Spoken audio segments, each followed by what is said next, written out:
And we're gonna call the General Government Committee meeting to order.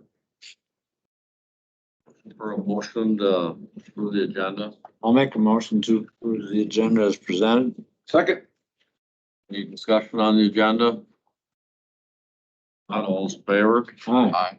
Carries. How about our minutes from our March 12th meeting? I read. Good to me. Motion. Second. Any discussion on the minutes? Not all in favor? Aye. Carries. Are there any public comments? Tomorrow? All right, are there any supervisors not seated as committee members?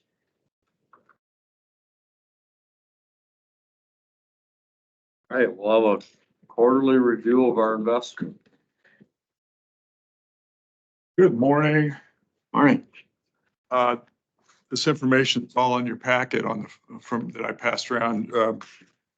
And since some of the information is pretty small, I printed each slide on a full page. So, but we'll have it up here as well too. There, if you can cue that up, that'd be great.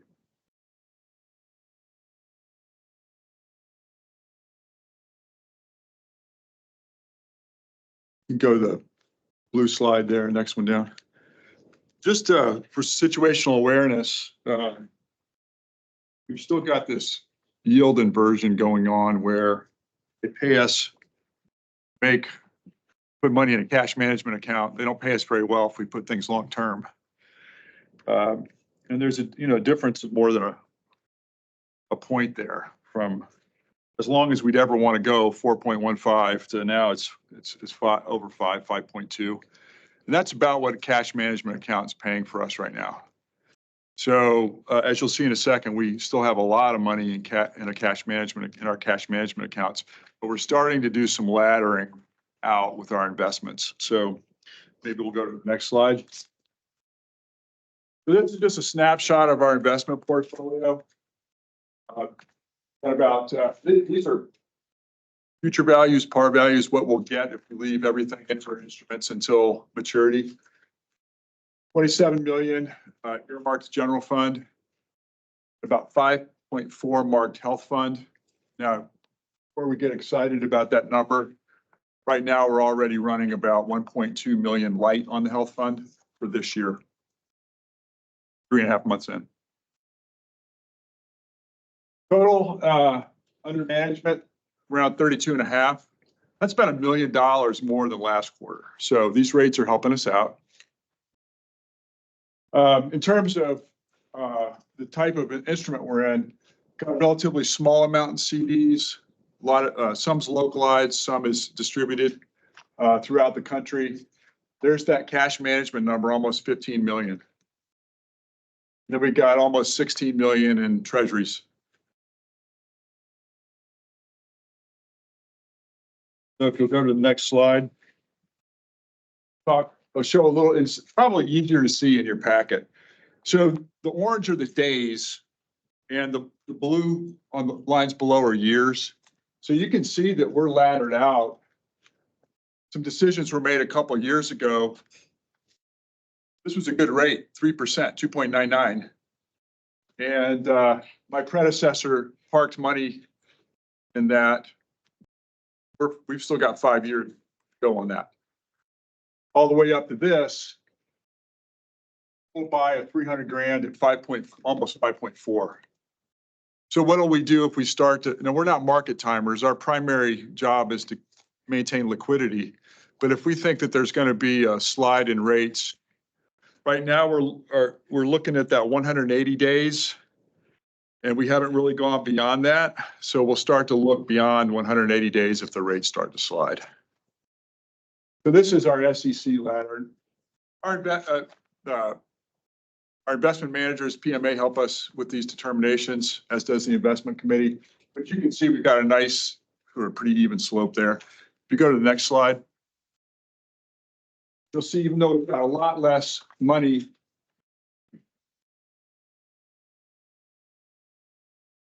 in CDs, we've got a much tighter time frame.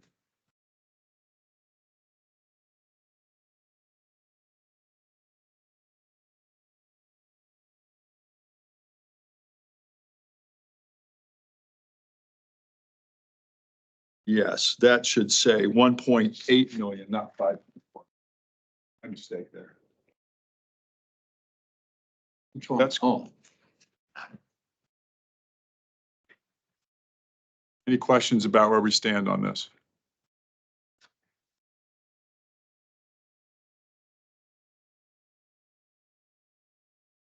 Okay.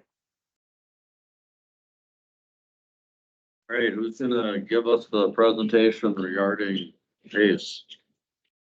We have online Kimberly Johnson, that is with, the PACE organization and working with NACO, the National Association of Counties, that'll, present on this and give the details of what about the PACE program. Hi there, thanks for having me. I think I'm able to share my screen right now. And let me know if it's not coming through online on your side.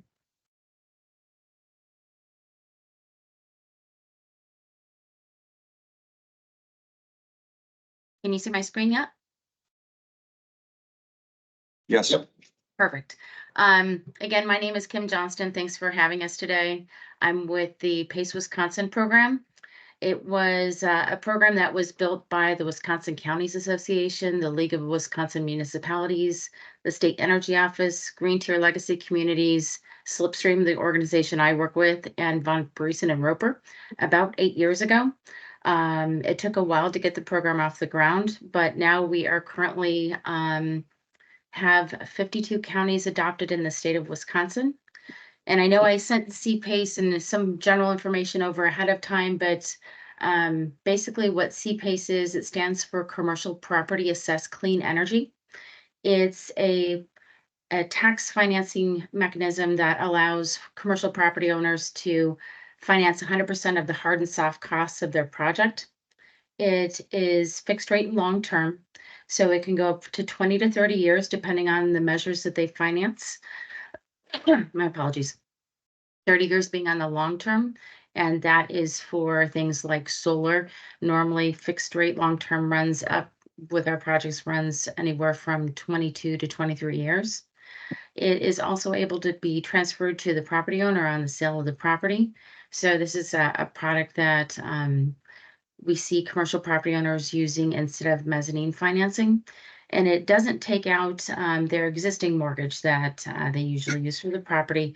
It only layers into the debt stack. So it, people would have their existing mortgage, then they would have the CPACE portion, which finances all the energy efficiency, renewable energy, and resiliency measures they may have.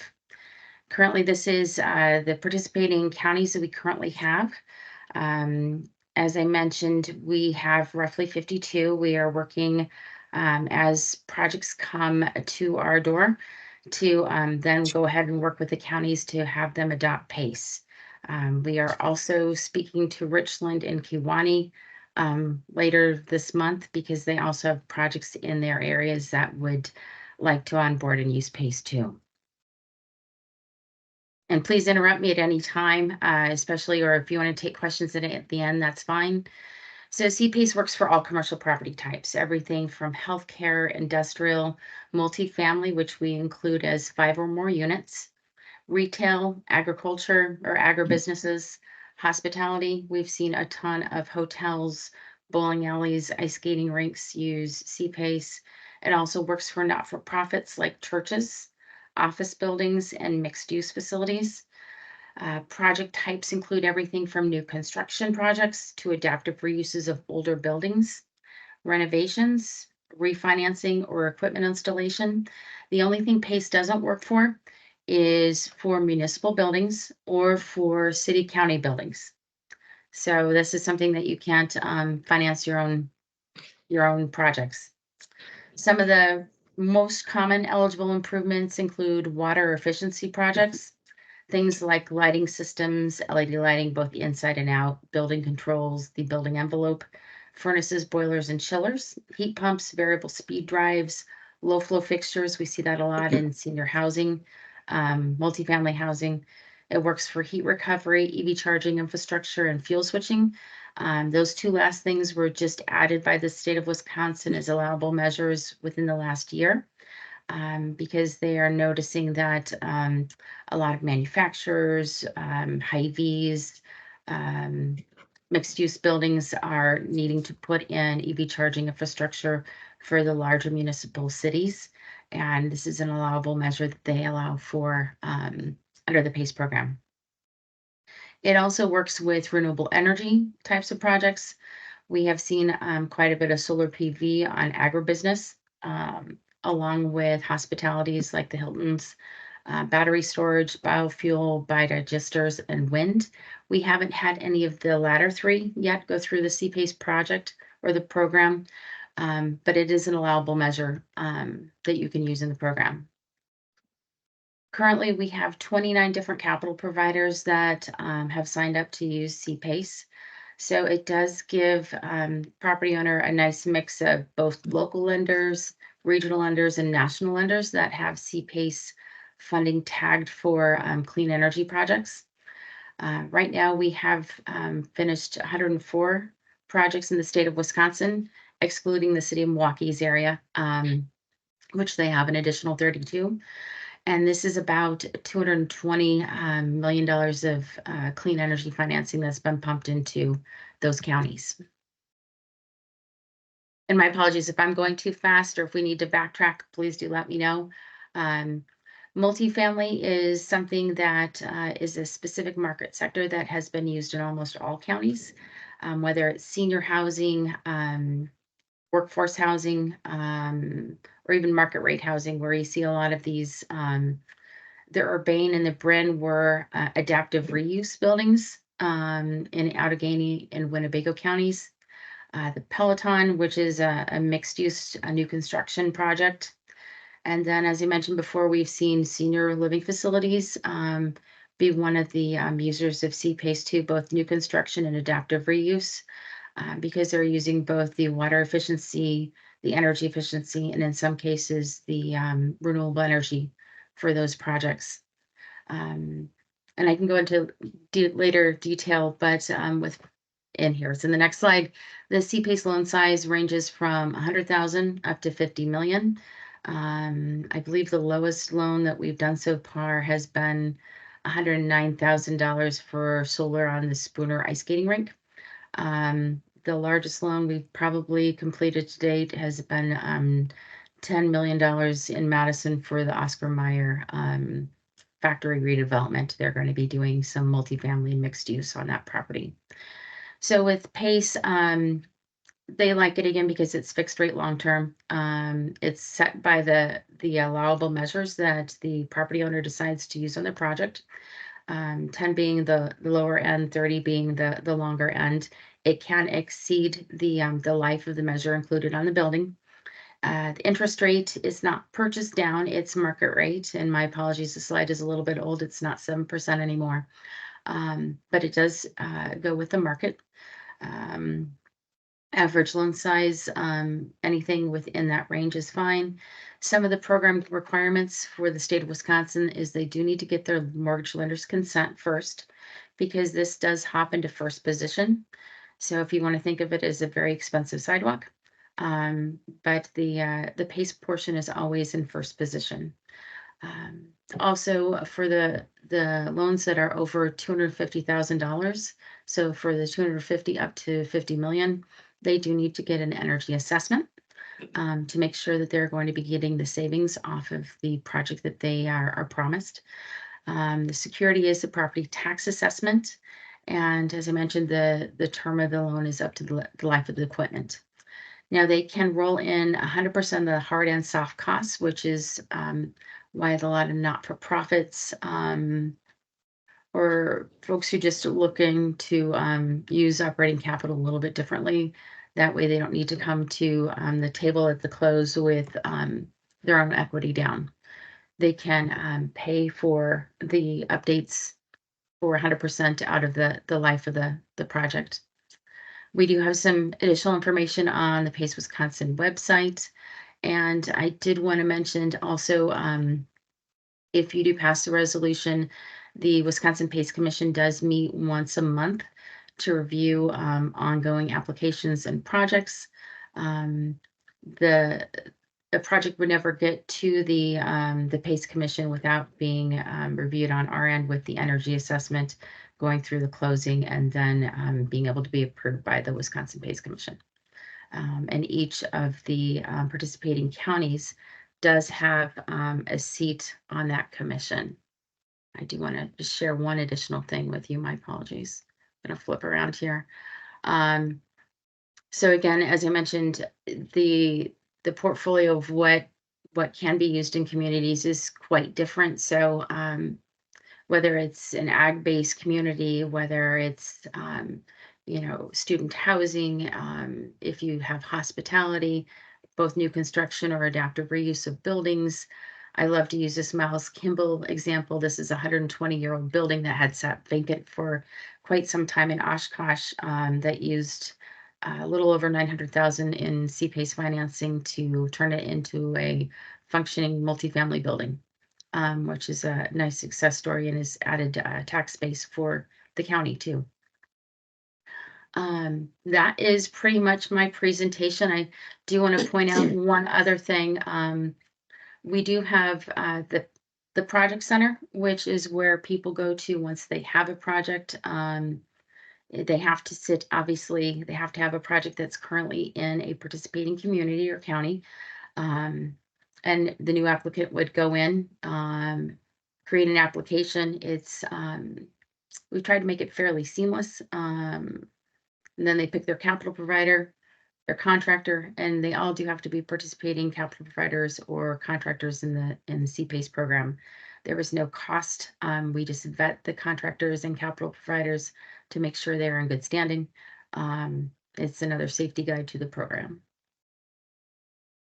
And I would love to open it up to see if you all have any questions. I realize this might be new to some of you. You may be friends or colleagues with surrounding counties that have been using CPACE, so you may have a little bit of knowledge on the project.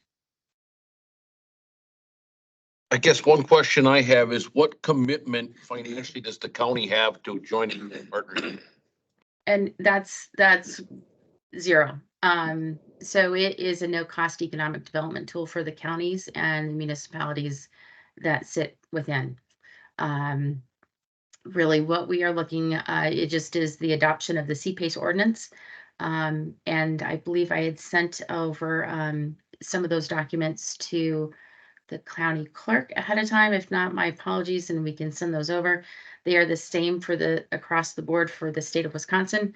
That way capital providers and contractors have the same set of rules to follow throughout the state.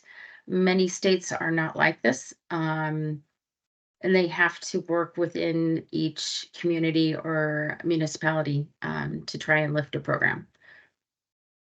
So then my next question would be, the only thing that the county was really committing to is the first position on any default. Yes. And to date, after 8 years and 104 projects, even through COVID, we haven't had a default. And that's something to be said after the amount of hospitality, mixed use that we currently have in the portfolio. Can you go over the special charge? Sure. So it's a tax assessment. Well, I'm gonna zip it back up here. So we called it a special charge. That's the way it was written into the PACE guidelines for the state of Wisconsin. And it is so that the billing is done on a yearly or bi-yearly basis. It is done through Slipstream, so it's not done through the county. The only way it would go to the county and any type of handling would be if it would go into default, which again, we have not seen to date. This is just what you call the borrower's obligation, like their payment obligation. Mm-hmm. And again, we really do see them paying twice a year. There are some larger private equity firms that just write the check once a year. And that's done with Slipstream and the organization, the entity that they choose. It is an open market system.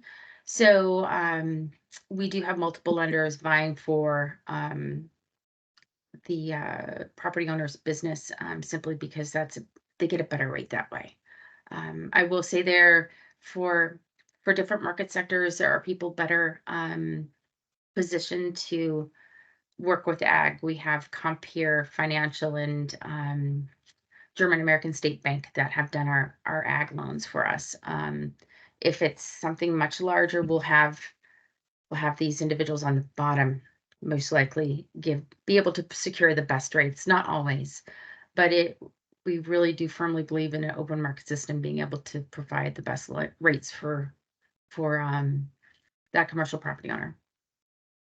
That's usually some of the most questions we do get. Right now, we do have a project in your county, which is why we came to you all. We do have it's a senior living project.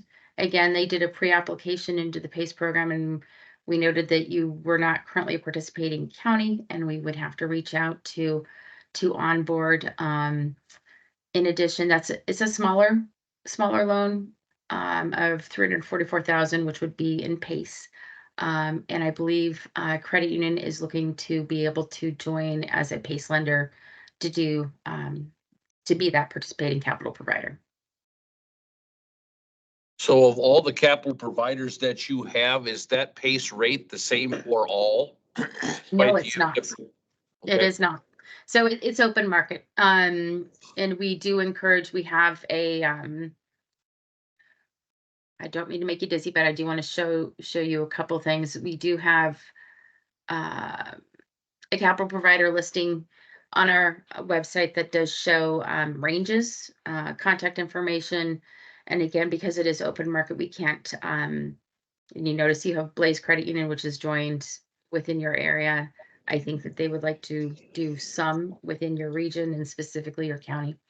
But again, it is open market. We encourage them to speak to more than one lender, and to use our closed project as a shopping list to see which lender has worked with specific market sectors. For example, you could see that there's a few that lean into the smaller lending that have really worked with us to provide groups like the Spooner Ice Skating Rink, or we have a small dairy creamery that turned it into a 10-unit bed and breakfast along with a farm to table restaurant. So there are smaller groups that have done some nice lending of 500,000 or less. So the program is there for the whole commercial market. However, there are some lenders that are specializing in specific sectors. And my So- apologies, that's a very long answer to your question. Just to get a better understanding of this, if it's open market and an individual can use any of these bank services, Mhm. To me, it looks like the reason to utilize PACE is it provides them with the tax protection for the return in first position. Otherwise, the individual could go to the open market on any of the financial institutions and do that, but they don't provide that same first position. First position, also, it's 100% of the hard and soft costs they can roll in there. They're locking it in fixed rate long term. So some of these rather large loans, even the small loans, have been locked in for 20 years. And the folks who did it within the last 5 years are going to be very happy individuals because they locked in at 5%. So the other benefit to it is that they don't have to reset the debt.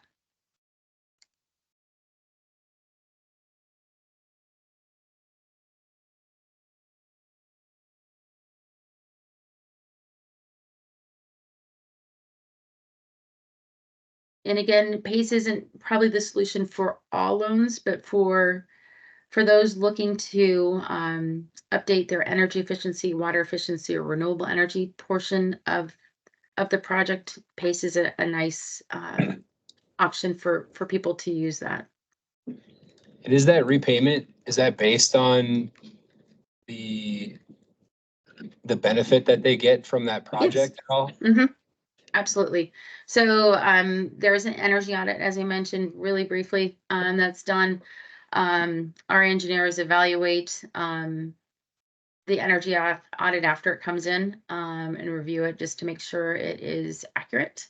And that is how the useful life is measured out, whether it's sitting right at 17 to 22 years. That's on average what most of our loans look like. We do have some that run up to 27, almost 30 with the solar arrays. So based off of repayment, based off of the benefit from the projects, repayment averages 17 to 22 years? Or higher, yeah. Yeah.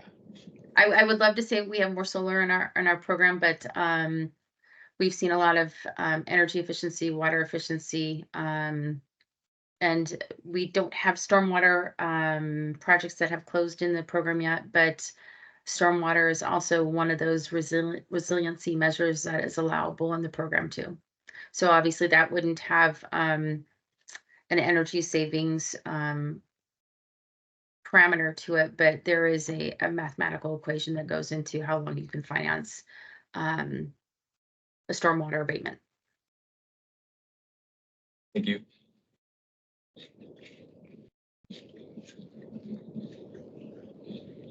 Anybody else have questions? All right, thank you.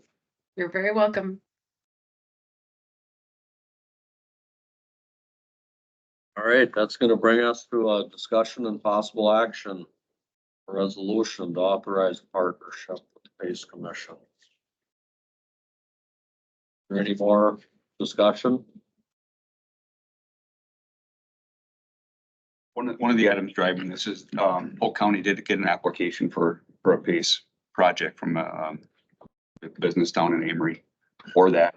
And one of the things that on here is to appoint someone to the commission as a representative from Polk County. Being that it's an EDC kind of driven project for economic development. Terry Howard has agreed to take that role. We appoint him. If not, otherwise the chair can appoint a supervisor of that position, but being it's driven by economic development, thought Terry would be a very good person for that spot. The ordinance, the draft ordinance or ordinance template is not in your packet right now, but we can get that emailed out to you. Corporate counsel was looking at it recently, and if Joe wants to talk on that real quick. Sure. So, like the presenter pointed out, the ordinance is more or less boilerplate across the entire state of Wisconsin. It's a document wherein we're gonna end up dropping in our names and information relevant to us. All of the terms and conditions in the ordinance are gonna be the same as every other county. In reviewing it, similar to what she said, I don't see that it puts us on the hook for any particular financial obligations. It appears as though it is something that the only detriment I saw immediately is that the loan does take precedence over any tax role that we have. So if the property sells for less than what that loan is, we end up not getting our tax money back. That's really the only potential downside that I saw. So I don't see any problems with it. It will be included in the packet that gets presented to the board if you decide to move the resolution on to the board. Sure. Just gives our commercial properties another avenue to improve their businesses.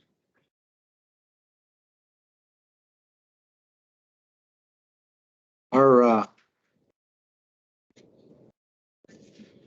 appointment position is either a county board member, It can be either or. either or. Some counties do their economic development director and other ones have done county board A supervisor. county board supervisor that has a little different interest in the project, I would assume, than one of the employees, so to speak. Well, this is right. I mean, this is all right in Terry's wheelhouse. This is all the stuff that he's directly involved I with. understand that, but yeah, I understand that he's involved in the things that are already incorporated in it, but just interested in Hmm. two potentials. I gotcha. Is there any clause for exit? My Bail out. recollection is that there is. Additionally, the other obligation is that the county would have to act on tax foreclosures if and when it becomes available. So we theoretically have to make a decision at the time that immediately when we have available to us a tax foreclosure, whether or not it's in our interest to move forward with that or not, with that process of foreclosing. If we decide that it's not in the county's interest to do so, we then forfeit the right to move forward to the PACE Commission, and the PACE Commission can then basically use our tax forfeiture right to start the proceeding themselves. That I don't see necessarily a problem with that, other than if the county decides it's not in our best interest to do so, they then have the right to do so. So if we think, hey, this building operator or company, residential housing owner could theoretically get back in compliance and we're willing to work with them, the commission would potentially have the right to say, no, we're foreclosed today, and potentially would be able to make that decision even if we've determined, hey, if we foreclose on this, we're not going to get any money. They can say, okay, well, you're not going to do it because it's not in your interest, but we're going to do it because we want to get our money back right now. So that's a Takes potential, that power away from the county. right? But that would be in a situation where someone is delinquent by years.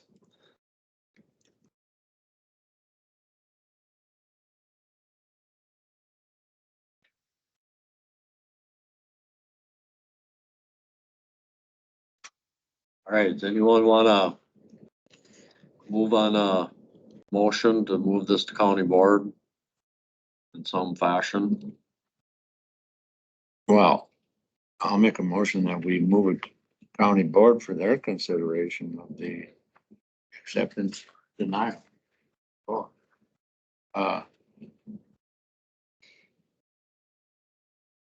We don't have to recommend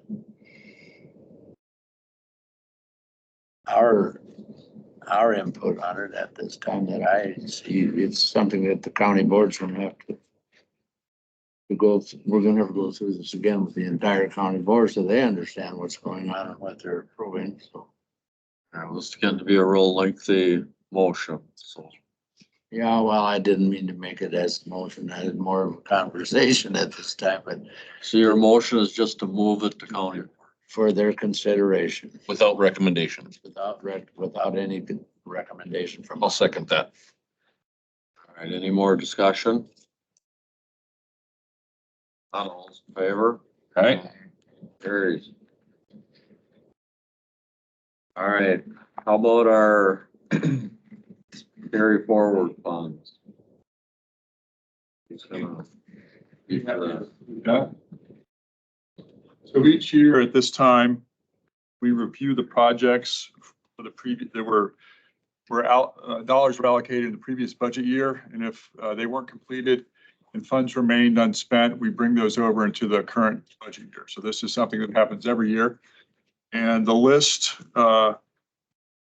is in your packet. And if you want to see what the total is, Claire, would you put my deck back up and go to the slide that says carryovers? I think it's almost at the bottom. Yep, next one. A little hard to see. It's also in your packet. Couple of dam projects. I think about right. Couple of projects related to dams, recycling, finishing up the government center here, parks, 2 law enforcement carryovers, couple for vets, a couple related to forestry, ADRC project around transportation. The treasurer software project will come up separately and on your agenda. And then 3 from land and water, 1 from IT, and one for the fair. Total of all those projects is a little over $7 million. So those are projects that you approved for in a previous budget year, many of them for the 23 budget year. And the projects were not completed. And so it's a request to move those funds into the current budget year, 2024 budget year, so those projects can be completed with the dollars that you've already approved. Make a motion, to move to county board with recommendation. Second. Discussion. All in favor? Aye. Carries. What do we got next here? The Service 1824. fees for the new tax software. I'm gonna, And sir, if it would be all right, I think the representative from the treasurer's office is going to be in here at 9:15. I just judged how fast we would go. I could either go try to get her right now and have her come in, or we could push this down the list a little bit. all right, well, we're probably gonna want some explanation on it, so let's move down to number 11. Limited term position in the district attorney's office.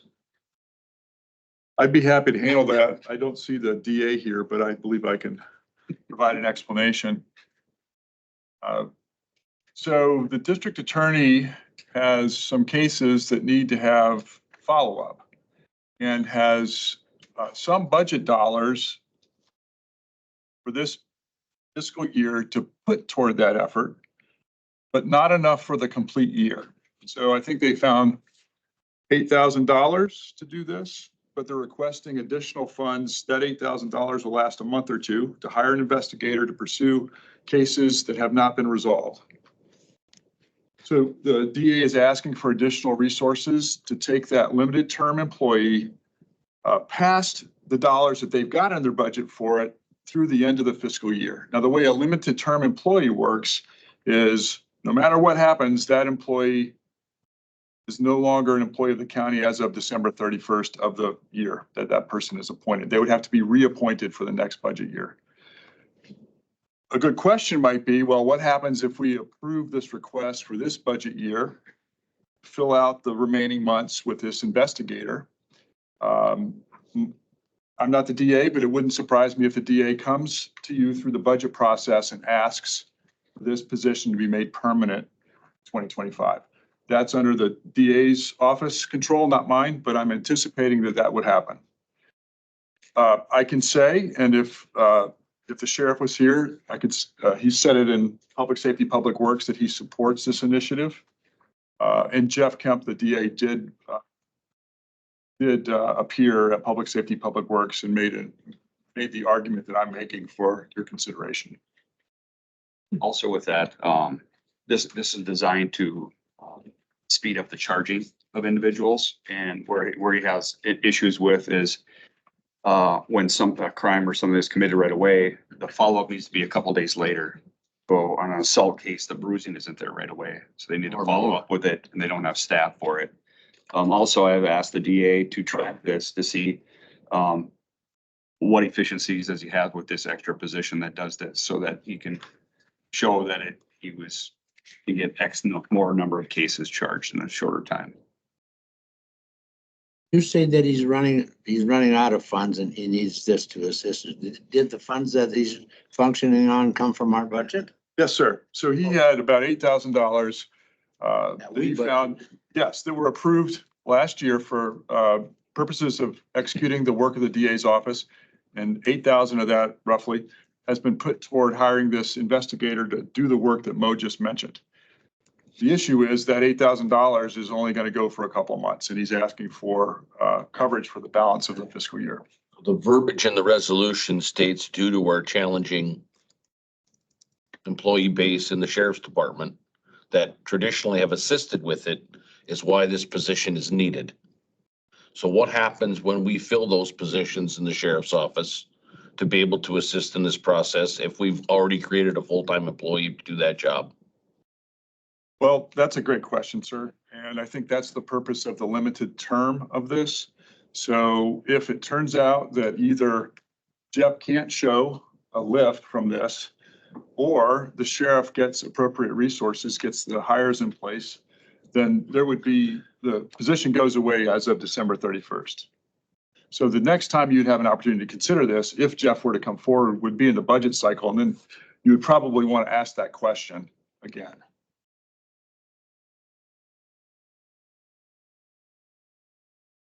And we don't need a motion on this because it already went through public safety for this one and for the 1624. It's just for discussion. Is there a process in place to see the efficiencies then?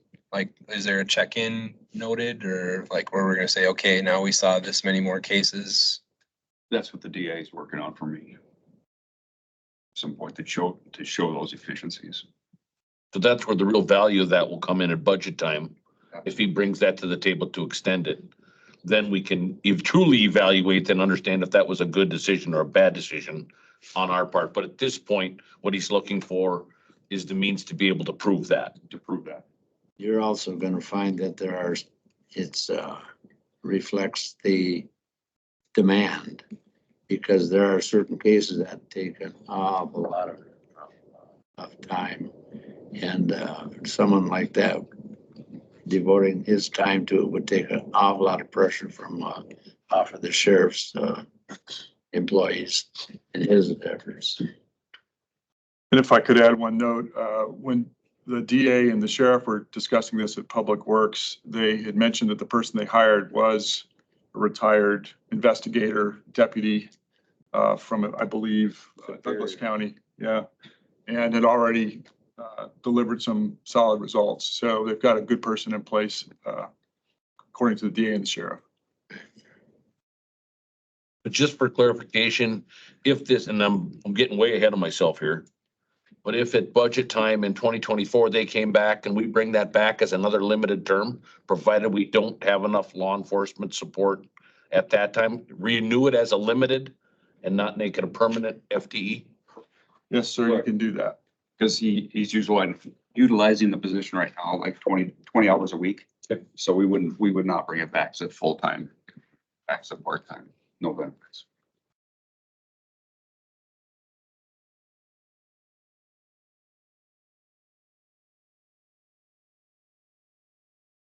All right, so we don't need to move on this. Already going. It already has recommendation from public safety.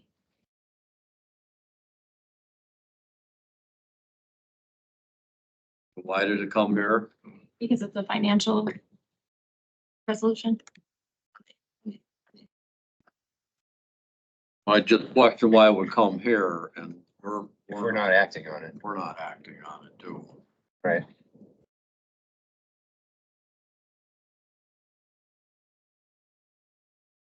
The consensus, we don't have to. I believe you have to act on it. But your resolution had.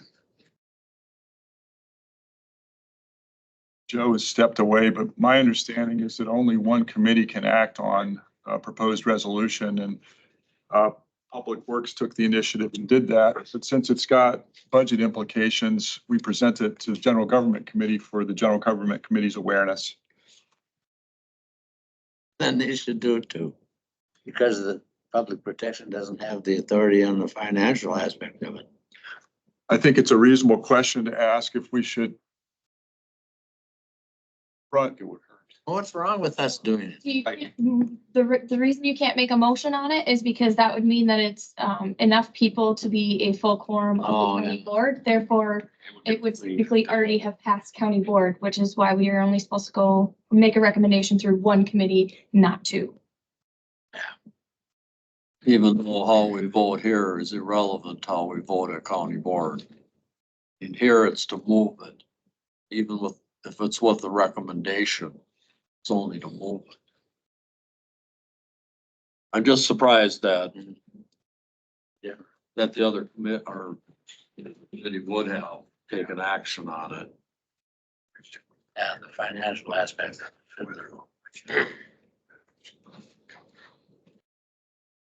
That's the committee where the just as decisions lie. I mean, I'm only saying that, saying I'm not surprised that they did it. But the financial aspect of it was thrown in there. No, I agree. And we'll get clarification on that, on these situations with finance. Should they go to Public Works, Public Safety for discussion only? And then to this committee for the recommendation to move it forward? What sequence that should be in? And it may be reversed due to the budget impact.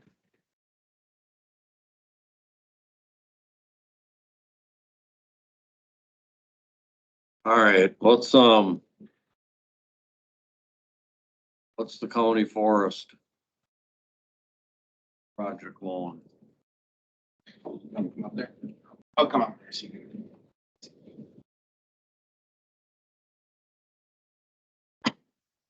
Morning. Morning.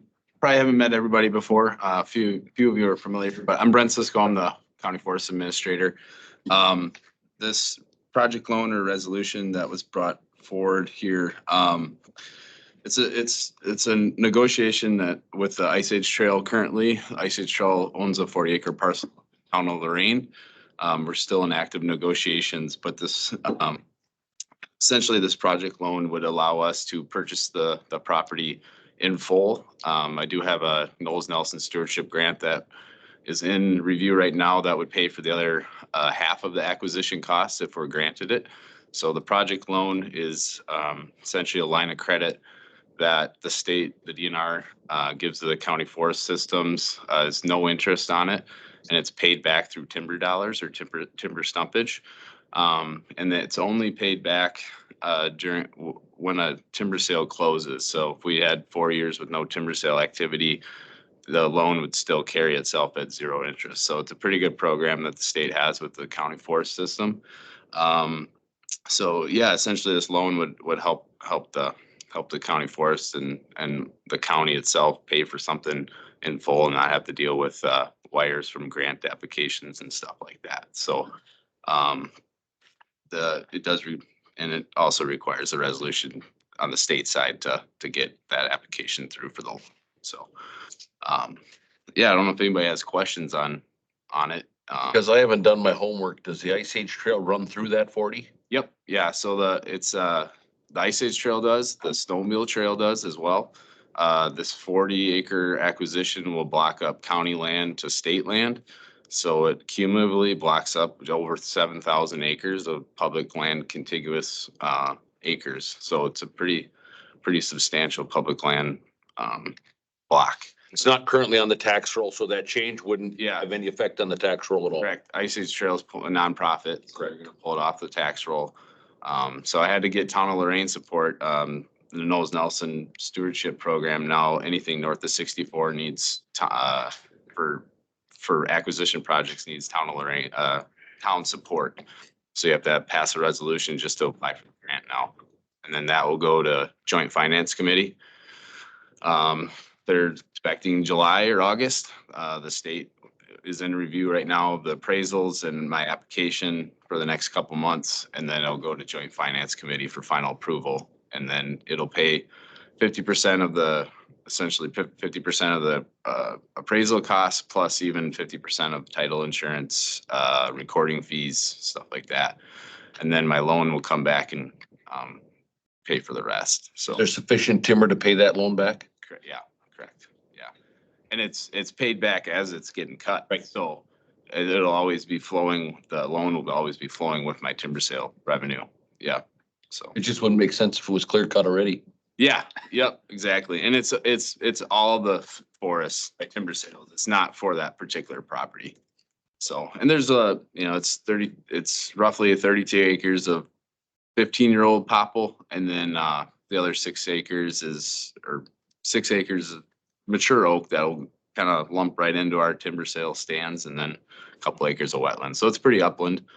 But yeah, Ice Age Trail bought it to lock in the easement and then ask the county, because they made it landlocked when they purchased it. So they were seeing if the county had interest in being the land manager of that property. So, and it'll be a substantial discount from what they purchased it. So. Environmental Services did send this one through with recommendation already as well. Any other questions? Thank you. Thank you. Right, so there's already a motion on this one. Yep, this one's already through environmental services.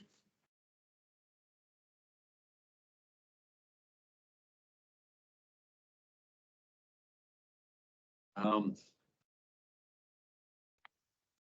How are we doing on getting our? Here. Whatever we're waiting for. We could handle it, sir. You can handle it now? Well, and Elsa's here now, so. Oh, all right. All right, well then let's move back to that one. Something on a service fees, 1-year service fees. That's right. So I'll try to explain the financial part of this and got questions about software's use, what we'll do to improve how we operate in the county. I think you also can handle that. So back in the summer of 2022, the treasurer's office put in a additional funding request for $30,000 for software to upgrade its systems. If I'm not mistaken, the last time that software was upgraded was 2003. And so that's a product that runs on our computers here. It's not cloud-based. So discussion with IT, let's move this to the cloud, looked at a couple of different options and got the winning vendor was Navistar. Is that the name of the system? I'm sorry. It's LandNav, yes. Navistar would be, I think, a IH product. I'm really sorry about that. But, and we got the right people who can talk about the technical aspects of this, but it unites information from land information and for the treasurer's office. So for instance, our system can be used by identifying parcels and make sure all the information moves smoothly across environmental services and into the treasurer's office so we can tax parcels appropriately and collect those taxes appropriately.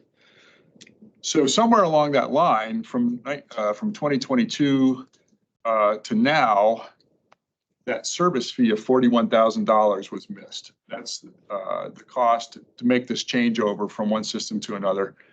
And so that's the request today, that this is a project that in principle has already been approved at that $30,000. When I was showing you the list of carryovers, that $30,000 that I mentioned, that is related to what we're talking about right now. The missing piece is that $41,000 for the implementation fees. So that's the request, that we take those additional $41,000 out of the general fund, get this project done in 2024, and then be done with the project. I think the thing that was certainly unclear to me with that, Don, is that 41,000 is an annual fee. That will be something that will be every year from this point forward. And we've got that. So the way that works is that fee will be taken in by IT and then parceled out back to the treasurer's office. And that in principle has been understood by IT, and for the 2025 budget, they'll work that in. So Still an additional 41,000, whether they work it in or not. right. It's an additional 41,000 on the taxpayer base. Could I just jump in and add? So we currently already pay just under $20,000 a year. So it's really only going to be the difference between the current fee of 20,000 and the new fee of 41. And then one of the biggest benefits to switching to this software is that currently the way we work with the municipalities is we have to burn information onto a USB to them, give it to them in November for tax collection, and then they have to upload batches to us to get into our system. The new system, because it's web-based, everything the municipalities do, we can see live real time. And the other benefit is all of the municipalities will be able to collect via online payments through credit card and e-checks, which only 6 of them currently do. So there's no additional cost to the municipalities to be able to collect funds electronically now. And that was kind of a hindrance to them in the past for moving to e-payments. So it'll be a benefit at no additional cost to the municipalities and to the taxpayers, because we probably field anywhere from, I would say hundreds of phone calls of people asking why they can't pay online. because the first half goes to the municipality, it just hasn't been an option previously. So it gets the municipality better software, it gets them better integrated with us. And we can also help them real time when they do have questions on payments, because we can literally see what they're trying to post and the payments that they're trying to apply. The second thing that's a huge benefit to the municipalities, and Shabana might be able to speak to this better than I can, is also included in this package is dog licensing software, so that all of the municipalities can enter their dog licensing payments, and Shabana's office will no longer have to manually key. I don't know how much there is in dog licensing, but it's a lot for her office in double work. So we've been looking at options to switch over the dog licensing program. I've even considered asking the municipalities to hand it fully over to the county so our office can handle it. Just because there is so much confusion. They have issues with figuring out the correct amount to send us for dog tags. I talked with the treasurer's office because the municipalities are using very old software. Some of them can't even get new laptops because that software isn't available now on a new computer. So they're using old ones with this software. And the ones that aren't using that are sending us spreadsheets of dog tags, and it's just very clumsy, very clunky process. So the fact that we would also be able to log in, also see in real time what the dog tags are. That way, when we get phone calls from public asking, you know, they have a dog at large, they're wanting the person's contact information. If municipalities aren't sending us the reports frequently, we don't even have that information. We'd also be able to make that available to law enforcement if they have any issues with dogs running at large. So there's also a lot of benefits that I've talked with the treasurer's office to the county clerk's office as well for that dog tag portion. Municipalities charge different. And yes, they do. But that would all of their own things would be set within the program, which the IT department and I have been working on finding any other program that does this, and we have not been able to find one. So municipalities would pay $500 a year, and that's actually less than they're currently paying for the program and support that we have now. And it would, like I said, include the dog licensing, which it currently does not. So you see significant efficiencies gained by the software. Yeah, we're really excited for it. And we've got plans to roll out training for all of the clerks and treasurers to come and, you know, learn how to use the new software. And as Shabana also mentioned, since we'll be able to see it real time, there'll really be a synergy between our offices to make sure things are accurate. Can municipalities continue to do it the way that they currently are? Or is this something that they have to opt into? For the treasurer's portion, they have to update. Dog licensing, as far as I know, has always been up to the municipalities, how they want to handle it. I would strongly recommend to them to Because move it's forward. included already for them, so there won't be any additional charge for the dog licensing, and it's much more efficient than the old, I'm guessing probably from the early 2000s that they're currently using. Which doesn't even have support anymore. If you follow their link on their support, it takes you to a website that is blocked here. For good reason. Will the municipality be required to have software updates as well in order to do that? It would just all be the web-based stuff. It would already be included in what they're already doing. So we would be highly recommending them to move to that for the dog There'd be license. no additional charge to them.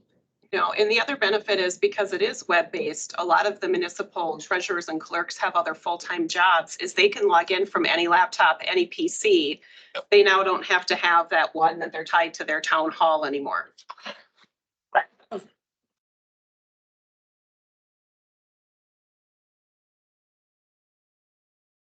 Just for any future discussion, I don't think you're ever gonna find any software nowadays that you're gonna purchase one time. Everything's software as a service, gonna be annual subscriptions and things like that, so. My bigger concern is the fact that we didn't have it in the budget. Yeah. I got it, in all fairness, I got an email back from Amanda. I haven't had a chance to go through it all the way yet because I'd requested that early on to understand why that got missed, so. All right, if there's no more questions, anyone want to move on this? Well, we have to move. It's not whether we want. We Make have. a motion to move it to the board with recommendation. I'll second. Any more discussion? Not all those in favor? Aye. Carries. All right, do we have an administrator's update? Yes, Mr. Chair, just a few things that's happened here. Our own Misty Anton was named Mentor of the Year from the Wisconsin Jail Association. Lisa McMahon has completed her certification for Emergency Manager Professional. And Chief Deputy Don Burris has secured a drug trafficking grant for about $43,000. That was good news there. More good news, March is showing another increase of 6.1% in sales tax, up about 67,000 over 2023.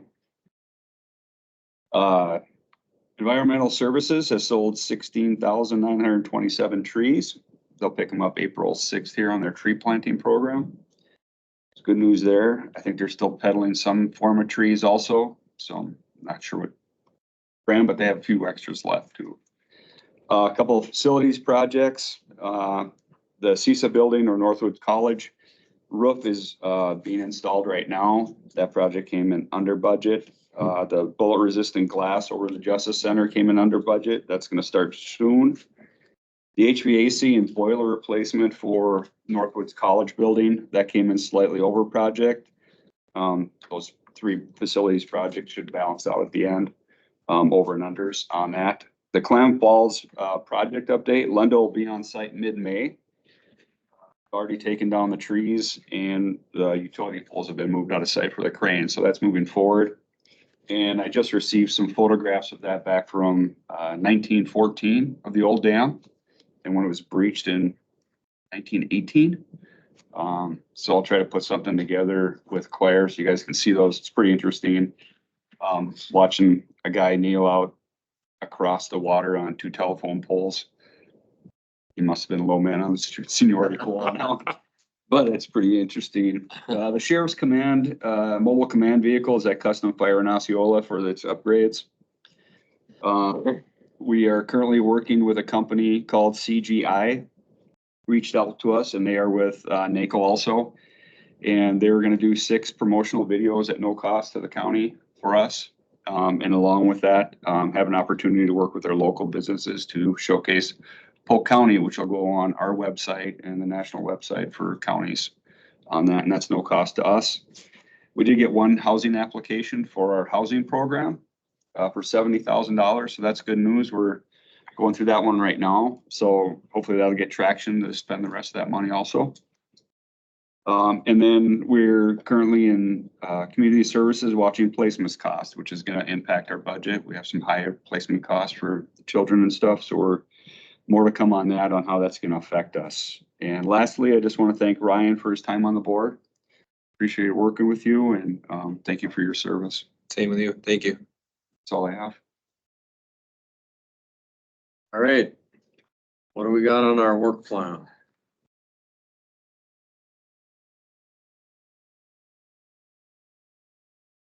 Need update? It's just policies that may. Probably have personnel policies in May.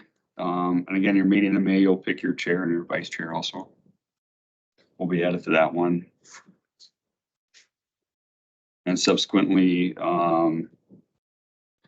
either in May or June, we'll be bringing PMA in front of the group to talk about bonding, long-term bonding and projects and how that's going to affect the budget. What's that looking like right now?